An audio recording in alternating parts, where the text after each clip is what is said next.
Hello, everyone. Hello, Dr. Mohita. Nice to Uh, see you here. Hello, Geraldine. How are you doing? Good, good. So I'm very excited to see you here. And this is new for both of us, this meeting, this podcast, and this collaboration, something that is very close to my heart. So I'm very blessed that we are here in this space together. So, Dr. Thank you for Mohita. inviting me, Geraldine. And it's a privilege to talk to you. And of course, we together are going to create awareness and discuss very important topics for the brain and Oh, mind health. for sure. So please introduce yourself. I'm Dr. Mohita Shrivastava. I'm a neuroscientist and a neuropsychologist by profession, and I'm also the founder and CEO of the Cognito program, which is a cognitive training and rehabilitation program. And it's a very neuroscientific and holistic program which takes care of your emotional health, psychological health, behavioral health, and of course, cognitive and creative health. So, this is all about me. When I read about all your bio and all your career, that is really, really amazing. How is that you get to be in this narrow ecosystem, and also how is it that you get out from the lab to here to the world? This is like two things that I Yeah. thought about you. Yeah, so Geraldine, this is a very, very nice question, actually. Honestly, I wanted to understand like why a brilliant, capable woman or a man could stare at the phone for 20 minutes and really feeling paralyzed, not lazy, but just stuck. I've watched women who pushed through exhaustion until they broke, and no one had a name for it. They just called themselves weak or messy or not trying hard enough. And that never sat actually right with me because here's the thing that most people don't realize that the brain is still a mystery. So it's the most complex organ in the universe, and that has always fascinated me. And yes, yet most of us go through life without ever being taught, how it works, the most complicated machinery of your own self. We learn to brush our teeth, but we don't learn about cognition, about brain, how we think, we focus, remember, and regulate ourselves. And we confuse mental health, which is about emotions and psychology, with brain health, which is about biology, chemistry, physics, and your sleep cycle. So I saw it firsthand as a grad student. So I was observing a decision-making study when participant, a nurse, single mom, working nights, couldn't complete a simple memory task. So the researcher there labeled her non-compliant. So I asked to see her chart, and she had slept 4 hours in 3 days only. So, and I thought we are not actually measuring cognition here; we are measuring exhaustion.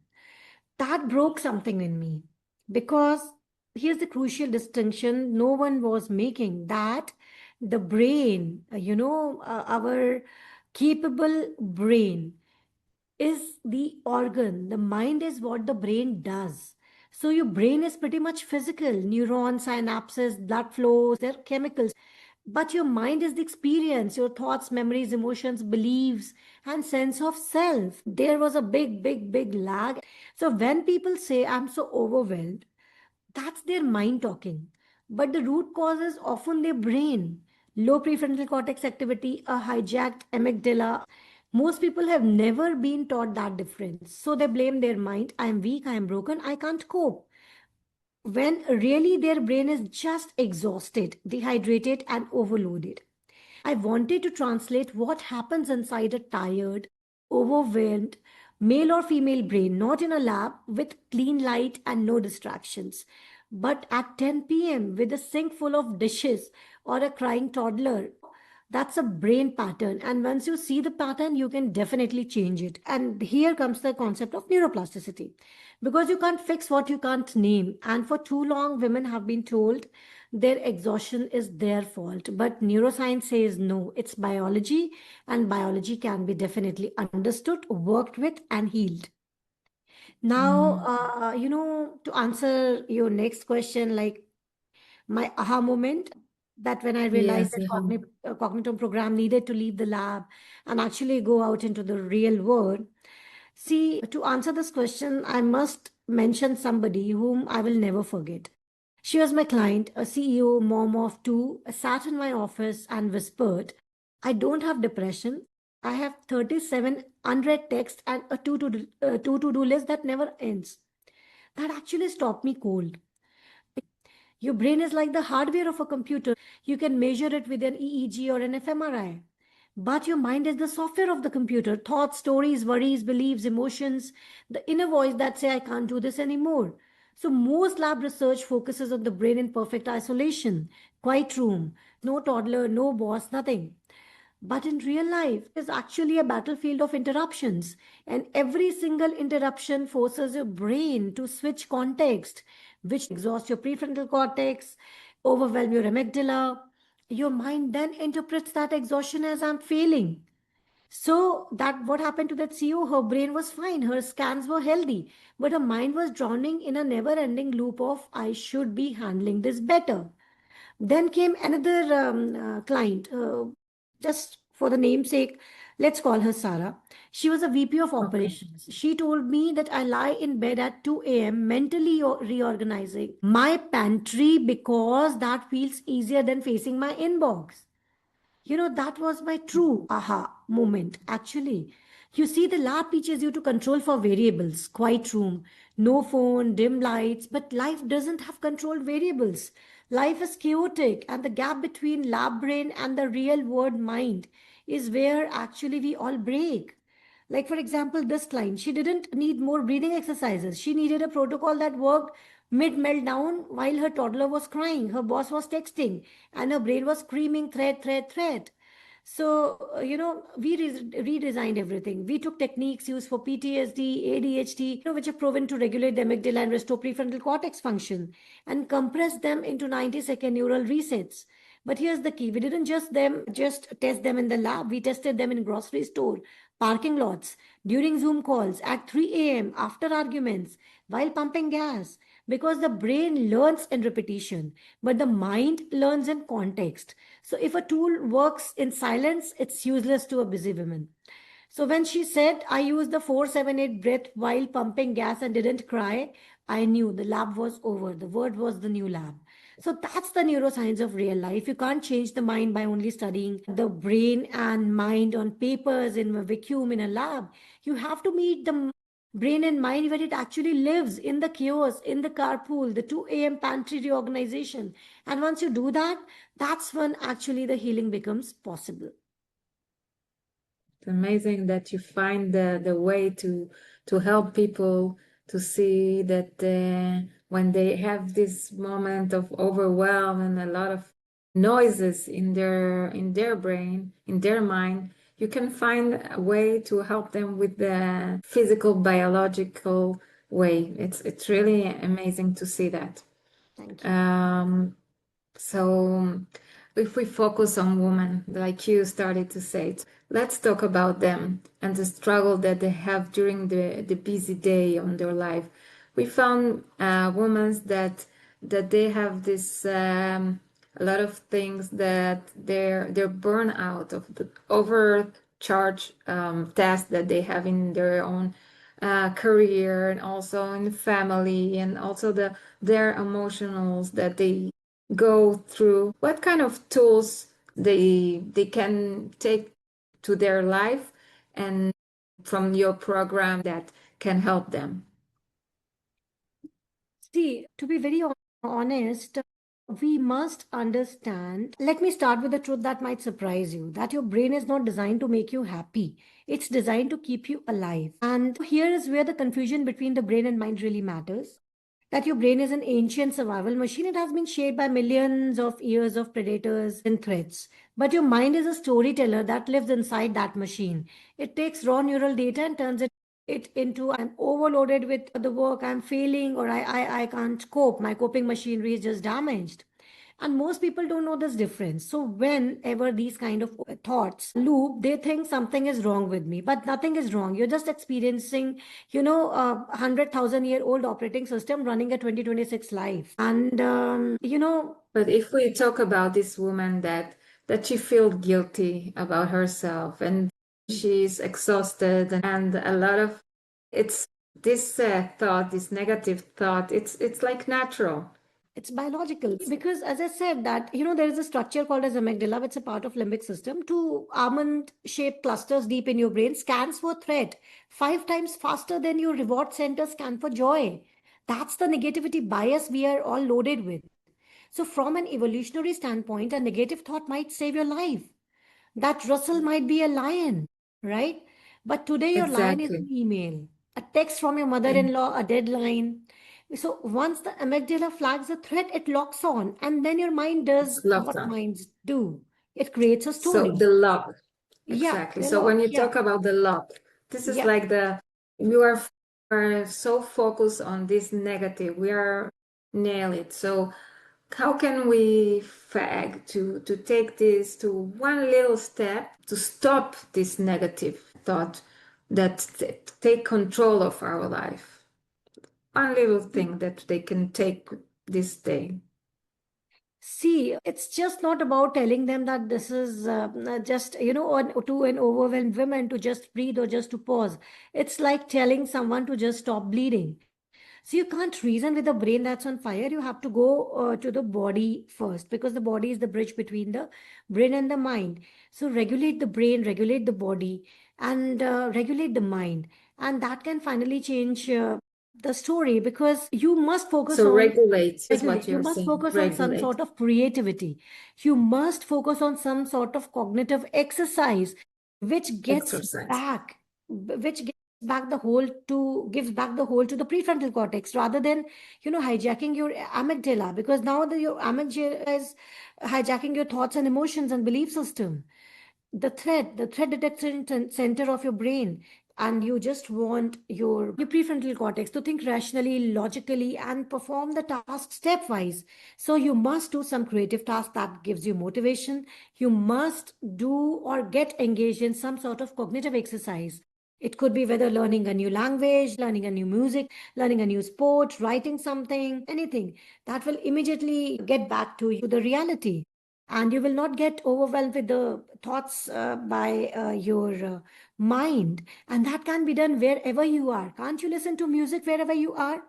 Can't you just copy 2 or 3 dancing steps, or can't you stretch your arms and feet and legs? No, you can arm, feet, and leg, you can everywhere. So these are some small things that actually does miraculous neuroplastic changes inside the brain in a very instant go. And that will help to calm the nervousness and the overload. You just need to break the So cycle, break the pattern. break the pattern. And to break the pattern is by distract Yes. our mind. Yeah, And no matter, just to channel your brain tasks which are enjoyable, which are novel, which are intriguing, which are intellectually stimulating, which are relaxing, rather than just keep on, having a loop of thinking about those negative, overwhelming thoughts. so it's channel your mind, your emotion, and also your body. This Yes, is like the three you things can do that a you retail need to therapy. If you feel like your mind needs it, if you want to, if you think that your serotonin and dopamine, you will get it by eating your favorite dish, no matter how calorific it is. Doesn't matter. Just go and grab it and have it once because you need to break the loop. You need to feel good at that point of time. And when you give yourself the due what you want, you deserve, you are able to think rationally, logically, and connect with the process again. if I'm doing something just for my body. Let's say I'm just walking and I don't my emotional and I'm not distracted, just walking. Is it something, it's this tool will also help me to stop the loop, to stop Just, yeah, all the negative while thought? walking, yeah, it's a very good question, Geraldine. The thing is this that just while walking helps to, regulate your body movements, to generate endorphins. You feel good, that feel good factor is there. But here we are talking about the thoughts. So when we are walking, we are actually moving, we are in some sort of action. And when we're doing that action, we are still engaged with certain thoughts that are popping up. So I always say walk, but distract your mind to something which is actually intellectually stimulating or relaxing, or, putting your attention somewhere else, which gives you more Mm. happiness. So you can always listen to music while walking, right? Yes. And you can always try a breathing exercise for some time, or you can always have certain movements while walking, hand gestures, certain movements, or you can always keep on chewing a chewing gum if you like it, or eat something while walking. Doesn't matter. The thing is this: you need to get distracted and feel good. So walking Mm. is something which gives you, endorphin release, better activity, physical activity. And of course, it allows that it allows a thought in your mind that, oh, I can do something, and I'm walking and I'm doing this physical activity, I'm doing this exercise, and I'm good to go. I can do anything. Wow. So I really enjoy your tools. It's to stop this loop. It's not enough just to distract my mind. I need to enjoy to distract my mind. And Yes, of also course. I need to bring my body to enjoy also as well. Yes. So when Because everything, the it will become very ecosystem. monotonous while walking, breathing. It will become pretty much monotonous. So unless and until it is accompanied by, your dopamine, your serotonin surge, or some sort of motivation, or some sort of cognitive exercise, it's not going to give you the feel good factor. Mhm, mhm. Well, okay, so let's go when I'm going to sleep. I want to go to sleep, but my thoughts are distracting me and doesn't let me to feel calm. What can I do there in this moment? When you are not able to sleep. Yes, because my mind is full of negative thought, or doesn't have to be negative, but it's full of things in my mind, thoughts. So, you know what? This is one of the most common places where the brain mind gap creates suffering. You know what happens? Your brain at night is supposed to be down regulating. I mean, the prefrontal cortex should be quieting, which is the Mhm. seat of your logic, your reasoning, your comprehension, and your thought process. The default mode network, which is active when you're not focused on a task, should be actually idling. And what shall we expect from our mind in this case? Your mind sees quiet as an opportunity to review every mistake you have ever made. So, what's the cruel irony here is that fighting the thoughts make it worse, but when you try to force your mind to be quiet, your brain interprets that efforts as stress, more cortisol, and less sleep, right? So Yes. here's what you do instead. Two steps: no apps, no journaling for an hour. First step is the brain dump plus page turn. Keep a notebook by your bed. Write down each racing thought as one sentence, like no details, no stories. Just forget to email Jen, or mortgage due by Friday. My kids seem sad today. Then physically turn the page face down. And why this work? Because your brain has something called as Zeigarnik effect. It holds on to incomplete tasks. So by writing the thought down, you trick your brain into thinking it's stored. So the page Okay. turn is a physical anchor that we are done. This is archived. Okay, Okay. now I can rest. I Yeah, put now it I down can on rest. my task. Now it's Yes. like I finish And that it. will Now I definitely can help you to get forget. a good sleep. Yeah. And then there's a step two. There is a breathing, the box breathing, the body anchor. So inhale through your nose for say 4, 7, 8 seconds, or Uh-huh. hold for 7 seconds, and exhale through your mouth for 8 seconds, like blowing through a straw. So while breathing, place one hand on your heart and one hand on your belly. This long exhale activates your vagus nerve and increases the heart rate variability, which we call as HRV, which is a biological signature of a rested nervous system. So the hand Uh-huh. placement releases oxytocin, that the safe and connected hormone, through gentle pressure. So what Mhm. happens? Then happens the brain mind magic, right?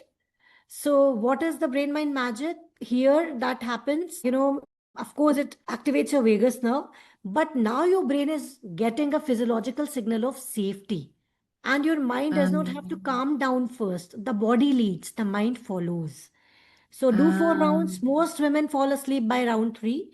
And if you don't, you have still given your nervous system a gift. That's not failure, that's just practice, retraining. and you will get through that. Mm. Apart from, of Okay. course, having a sleep routine, high sleep hygiene, dipping your Yes. feet, having aroma, dim lights, all those things are definitely supportive in having a calm and relaxation sleep. But here, what I'm trying to tell you is we have to quieten the mind and we have to relax the body and shut down the brain, the chit chat Mhm. of the brain to make Yes. us sleep So better. let me repeat what you are saying, that I Sure. really, really love it.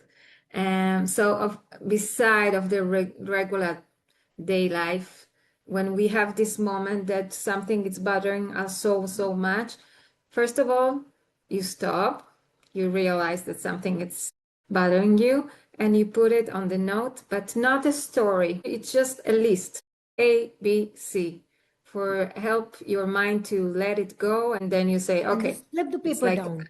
Yeah, it's and then just you cover it. You cover it.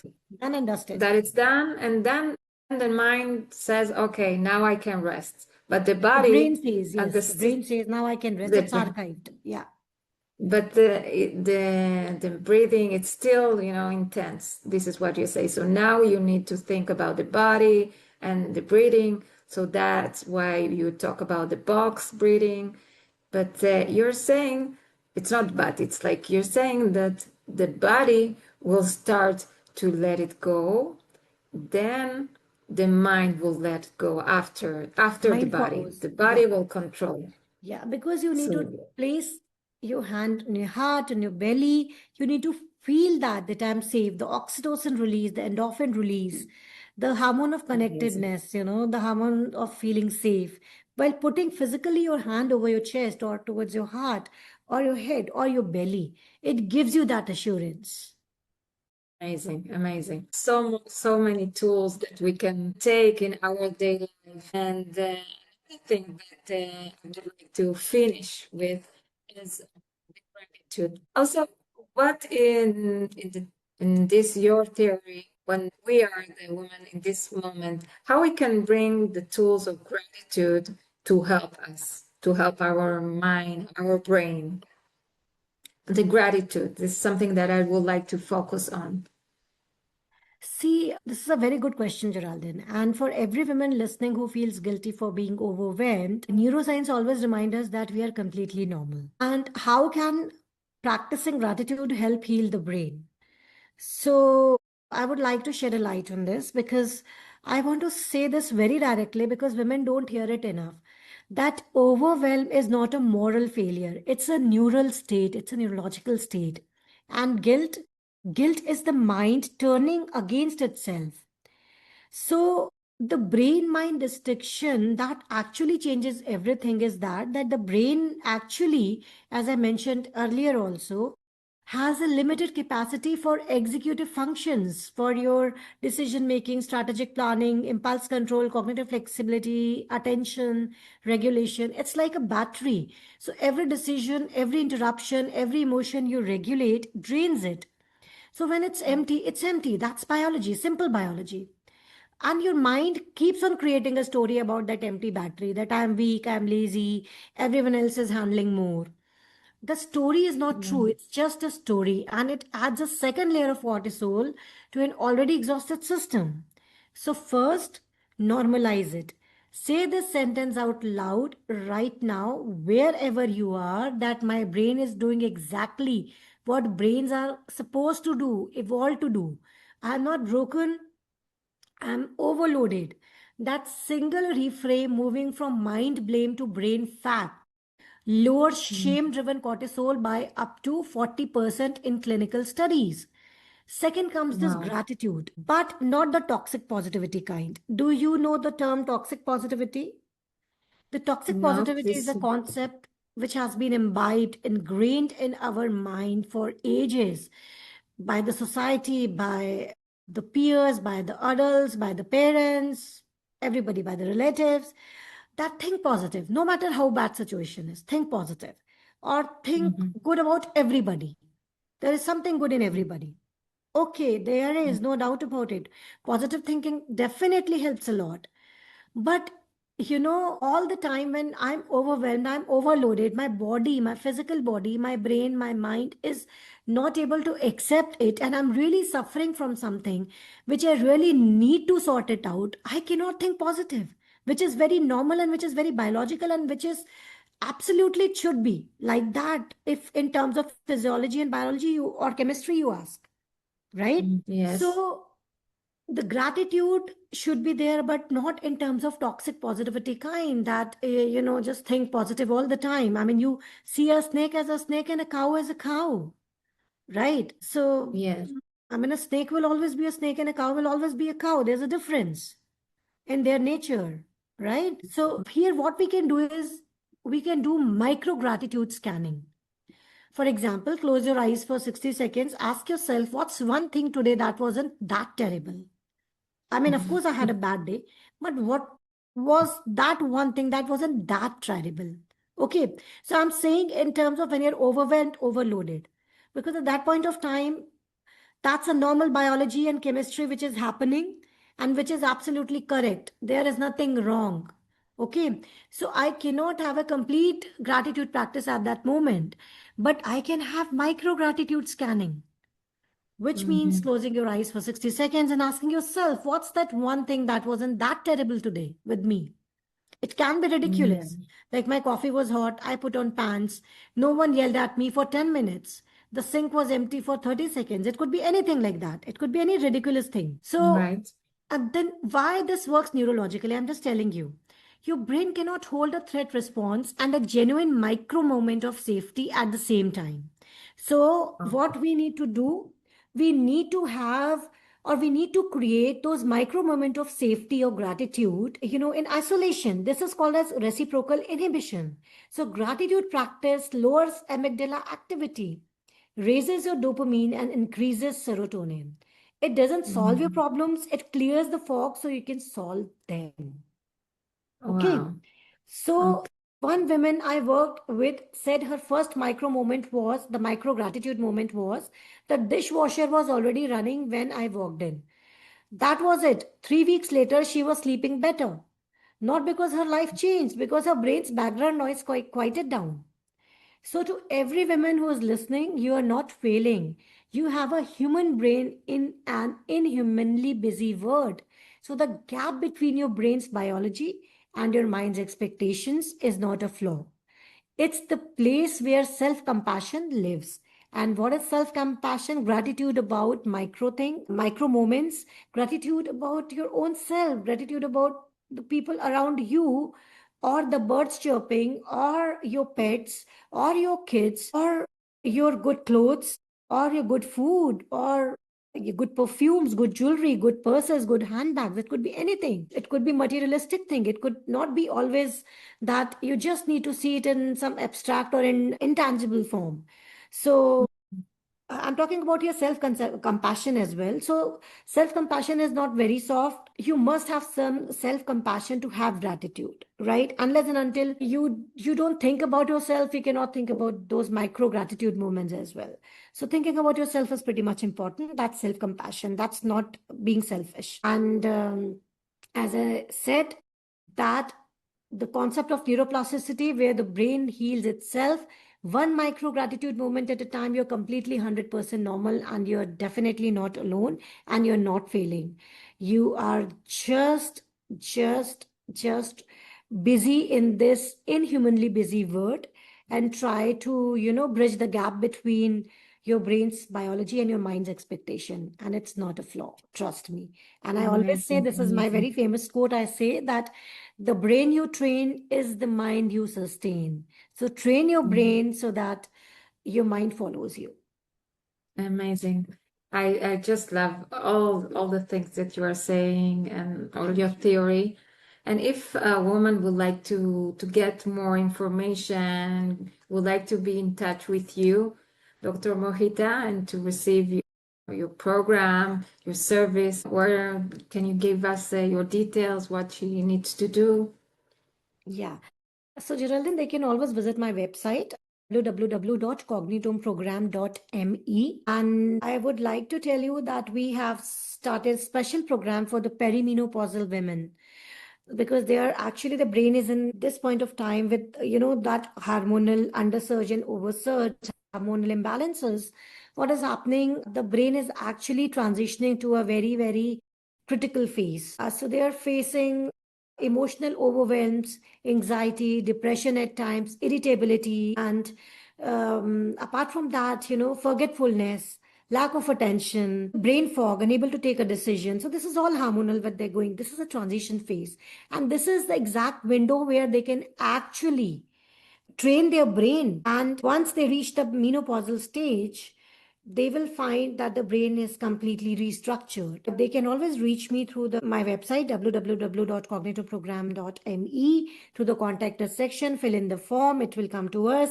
And one thing that I want to tell you is that it's pretty seamless. I mean, we do everything with, we have online services and monitoring using client portal from any time zone to your best self, remote expert consultations, online comprehensive assessments, progress report tracking, all from your home, anywhere in the world. So it will help, it's a pretty much seamless client management. So you will have freedom, convenience, global reach. It's pretty much clinic free, future ready, and results without borders. So, any time zone to your best self, I would say.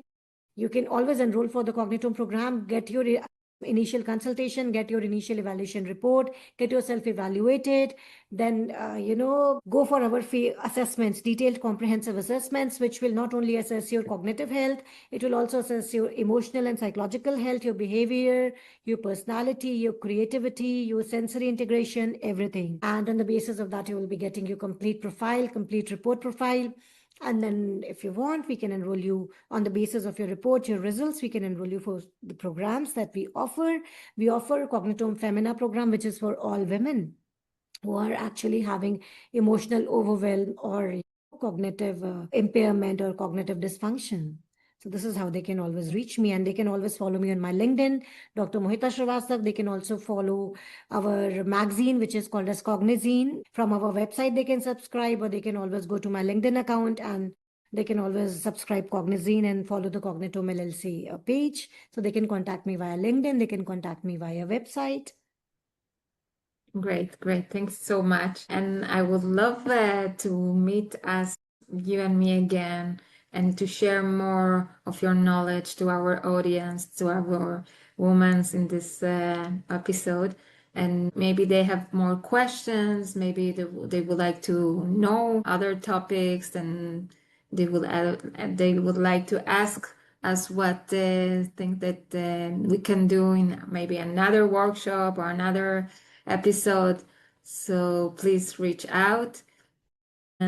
So thank you so much, Dr. Thank you, Mohita. It Geraldine. was a pleasure and really, really Thank you, Geraldine. And enrichment. we can definitely look for another workshop for the women, specifically for the women who are transitioning the perimenopausal phase. And we can always have an online workshop for them and a live interactive Q&A session, apart from, telling them the tips and tools and techniques and what's happening inside, so that they're pretty much aware, get some sort of education, awareness, and why it's happening to them and how it can be trained. And the simple tips and tricks both for the emotional overwhelm and your brain. And yes, I'm looking forward to the workshop. And thank you so much, And I Geraldine, look for forward. this lovely Thanks so episode. much. Thank you. Thank you. Thank you. Thank you. Bye bye.